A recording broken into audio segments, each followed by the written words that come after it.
Assalamualaikum, saya Sabrina, guru fisika di SMA Anizam. Nah, hari ini saya akan menyampaikan sebuah materi tentang hakikat fisika dan prosedur ilmiah. Saya akan menjelaskan bagaimana hakikat ilmu fisika serta peran-perannya di dalam kehidupan kita, metode ilmiah, dan keselamatan kerja di laboratorium. Nah, materi kita hakikat fisika dan prosedur ilmiah. Nah, adapun tujuan pembelajaran kita, ya, itu untuk kita mengetahui apa aja fenomena-fenomena fisika yang terjadi di dalam kehidupan sehari-hari. Nah, bagaimana tentang hubungan fisika dan disiplin ilmu yang lainnya. Lalu bagaimana prosedur ilmiahnya dan bagaimana keselamatan kerja di laboratorium. Pertama ini kita di dalam materi hakikat fisika dan prosedur ilmiah itu, nah, ada beberapa yang akan kita pelajari. Yang pertama itu adalah hakikat fisika. Nah, sebelumnya kita harus tahu dulu, fisika itu sebenarnya apa sih? Dari mana asalnya? Ilmu apa sih? Ilmu gaib. Mungkinkah ilmu gaib? Nah, fisika itu sendiri ya berasal dari kata fisik. Nah, fisik itu adalah ilmu yang mempelajari tentang sifat alam, fenomena alam, dan seluruh interaksi yang berada di dalamnya. Nah, selanjutnya nih, apa sih pentingnya belajar fisika? Emang pentingnya belajar fisika? Nah, fisika itu merupakan pengetahuan yang paling dasar untuk mempelajari hubungan antara perilaku dan struktur benda yang berada di dunia ini. Oke? Nah, itu ada dibagi menjadi 3. Yang pertama, fisika sebagai produk, fisika sebagai proses, dan fisika sebagai sikap ilmiah. Nah, yang pertama kita bahas dulu ya. Nah, itu ada fisika sebagai produk. Fisika sebagai produk apa? Nah, hasil penemuan dari ilmuwan itu harus diinventariskan, dikumpul, dan disusun secara sistematik. Nah, atau sering disebut dengan body of knowledge. Nah,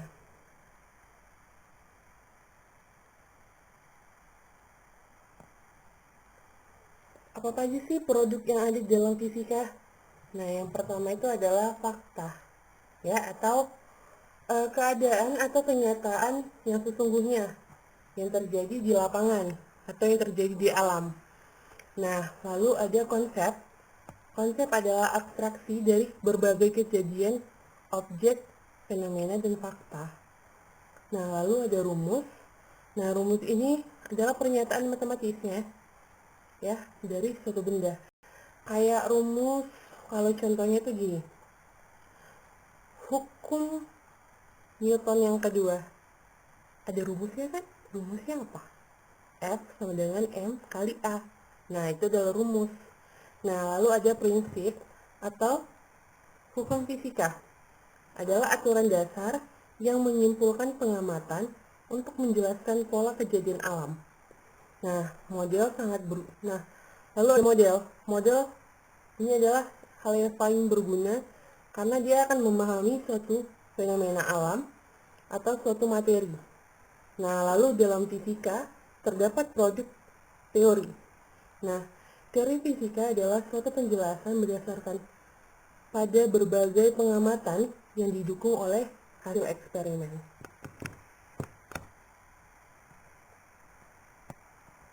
Nah, lalu ada fisika sebagai proses. Proses apa sih? Ya kan? Nah, proses di sini adalah proses yang menggambarkan bagaimana ilmuwan bekerja saat menemukan penemuan-penemuannya. Nah, oke. Atau sering disebut dengan way of investigating. Oke. Nah, yang pertama itu dia fenomena. Ya kan? Setelah dilihat fenomenanya, kenapa ya ada pelangi? kok bisa ada pelangi sih? Nah, lalu kita menduga-duga, oh karena hujan. Lalu kita membuat pengamatan. Nah, setelah kita membuat pengamatan, kita membuat pengukuran. Nah, dari pengukuran tersebut kita menjalani penyelidikan, dan setelah kita melakukan penyelidikan, kita akan mempublikasikannya. Nah, lalu fisika sebagai sikap. Nah, dalam proses berpikir dan berkreasi harus dengan sikap-sikap ilmiah. Nah, ini sering dikatakan dengan way of thinking. Nah, ada beberapa. Ini yang saya masukkan ada beberapa. Yang pertama itu adalah jujur, ya, sikap jujur. Nah, kan nggak mungkin seorang ilmuwan yang seharusnya dia mendapatkan 3 sampel, lalu dia membuat 4 sampel. Padahal sampel yang keempat itu tidak ada. Berarti sikap jujurnya tidak ada di situ. Nah, lalu ada rasa ingin tahu. Oke, seorang ilmuwan mempunyai rasa ingin tahu yang besar. Nah, lalu seorang ilmuwan harus mempunyai rasa tanggung jawab yang tinggi. Lalu, seorang ilmuwan juga harus mempunyai disiplin yang tinggi. Nah, di sini setelah itu kita masuk ke subbab yang kedua, yaitu adalah tentang prosedur ilmiah. Nah, prosedur ilmiah adalah metode sains atau proses keilmuan yang menggunakan langkah-langkah ilmiah dan rasional untuk mengungkapkan suatu permasalahan yang muncul di pemikiran kita. Nah, ada beberapa langkah-langkah prosedur ilmiah. Yang pertama itu adalah merumuskan masalah. Oke, jadi gini, ketika kita mendapatkan sebuah masalah, ya kan, kenapa sih apel itu bisa jatuh dari pohon? Nah, kita cari masalahnya. Mungkin karena angin, karena dia udah masak. Nah, lalu kita observasi, kita lihat bagaimana, apakah benar gara-gara angin, apakah karena memang semua buah-buahnya sudah masak. Nah, lalu kita mengemukakan hipotesis atau dugaan kita. Nah, kayak tadi tuh, dugaan kita, kayaknya buahnya udah masak nih, gitu. Ya kan? Lalu melakukan eksperimen. Kita lakukan eksperimen. Buah apel yang jatuh itu terjadi apa ya? Nah, oh ternyata ada gravitasi di situ. Nah, kita bisa menarik kesimpulan. Yang ketiga, sebab kita yang ketiga itu ada tentang keselamatan kerja di laboratorium. Nah, ada beberapa tata tertib yang harus kita patuhi ketika kita masuk ke dalam laboratorium. Nah, yang pertama kita harus membaca petunjuk praktikum. Nah, misalnya kalian mau praktikum tentang Archimedes. Nah, kita harus tahu dulu gimana prosedur untuk melakukan praktikum itu.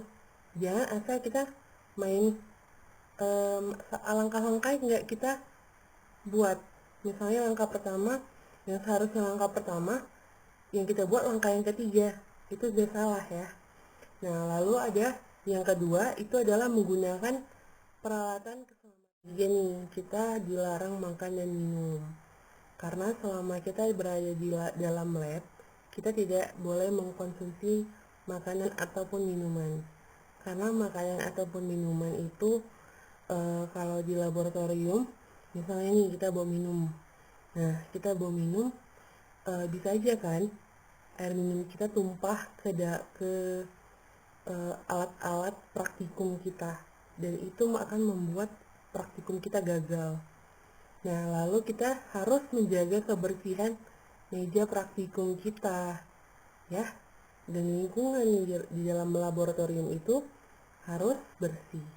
Nah, ketika kalian di dalam lab, jika melihat sampah, harus kita buang. Kenapa? Karena keadaan lab harus dalam keadaan yang bersih. Nah, selanjutnya kita harus membiasakan cuci tangan. Nah, ini sih biasanya di dalam, kan laboratorium kita masih bersama sama kayak bersama-sama laboratorium biologi dan kimia. Nah, kalau di dalam laboratorium fisika itu kita biasanya nggak pernah ada tempat cuci tangan, itu biasanya nggak ada, karena kebanyakan di dalam lab fisika itu adalah peralatan yang memang tentang listrik kan nggak mungkin kita megang listrik, megang air juga gitu ya kan. Nah, kalau misalnya kita di laboratorium kimia, kita harus membiasakan cuci tangan, apalagi sebelum dan sesudahnya kita praktikum, karena banyak larutan-larutan yang memang dia bisa mengakibatkan apa ya, larutan-larutan itu bisa mengakibatkan kulit kita itu sakit atau panas, seperti larutan pekat H2SO4. Nah, itu kalau misalnya kena tangan itu bisa kayak tangan kita kayak kebakar, rasanya kayak kebakar. Nah, mungkin itu aja pembelajaran kita tentang hakikat fisika dan prosedur ilmiah. Di pembelajaran ada baiknya kita mengucapkan alhamdulillah. Oke. SMA Anizam unggul, cerdas, dan Islam.